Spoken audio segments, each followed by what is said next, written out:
The Rise and Fall of Syria's President Assad, From Doctor to Dictator, Part 2. Hello and how are you? This is Obaid Coker.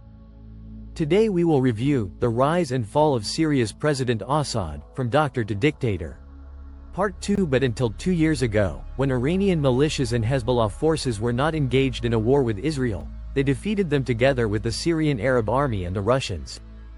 This was the defeat that took place in 2016, which international media called the mother of all battles. It was called the Stalingrad of the Syrian civil war, in which Shiite militias and Bashar al-Assad's forces won. Russian Sukhoi jets played a vital role in it, and carried out fierce attacks to cut the supply lines of the rebels. Thousands of Syrian civilians were killed in them too, but Turkey and these forces went on the back foot. But from February 2022, the situation changed rapidly. At first, Russian forces were distracted, as they now needed more air power and resources on the Ukrainian front. Then in October 2023, Hezbollah forces and Iranian militias were engaged in the Israeli war on Gaza. When the Israeli attacks on Lebanon started, thousands of Hezbollah fighters from Syria came to Lebanon to fight Israel. Syrian Bashar al-Assad forces, i.e. the Syrian Arab Army, were already weakened by the loss of lakhs of its men. Thus, Turkey once again had the opportunity to avenge the 2016 defeat in Aleppo, and advance its pro-army forces and secure its interests. Coincidentally, the same was the interest of the United States, Israel and the European Union, to divert the attention of Iranian fighting assets from Lebanon and Gaza back to Syria and support the war-weary Israeli forces. That is, the interests of Turkey, the Western world and Israel had combined on different grounds. But not only that? Perhaps you are not mindful of another force. And this is the Ukrainian forces. Surprisingly, the Hayat Tahrir al-Sham forces, which had been leading the attack since November 27, have been trained by Ukrainian intelligence. Ukraine itself has given its proof.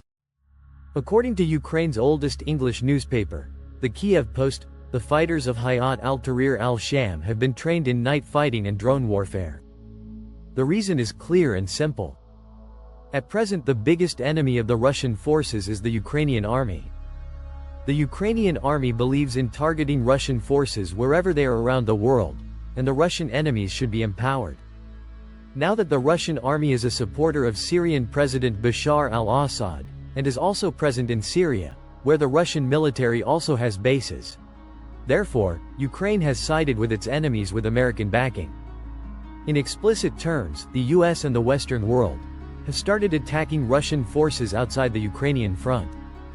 One of the most important factors behind the success of this fresh attack was their expertise in night warfare, for which the Syrian Arab Army was not ready at all. The death toll on each side is roughly around 200 at present. While a huge population of Aleppo city is fleeing to the areas controlled by Bashar al-Assad, the number of refugee camps has grown, while it is just the beginning of the war. Russian jets are bombing the rebels for control of the M5 highway. But you know, bombing alone is not enough to take back control of this highway. Regular control over the hundreds of towns and villages around a 450 kilometers long highway is also essential for it. For it, Syrian, Hezbollah and Russian fighters need to go on the ground also. To save the Bashar al-Assad regime and its Syrian Arab Army is imperative for Iran and Russia. So important that Iran can temporarily forget the border between Lebanon and Gaza, because this is its major supply line. If the major area of Syria went out of its influence, Iran will become a very weak player on the chessboard of the Middle East. That's why you see that since the Turkish-backed groups attacked the Syrian city of Aleppo, Israel has also continued to attack the Golan Heights, in the south of Syria, to engage the Syrian forces and the Iranian assets everywhere. In this case, Turkey and Israel are on the same mission. Although Turkey and the United States have made a diplomatic statement that they are not playing any role in this part of the Syrian civil war. But, come on, this is a game, my friends.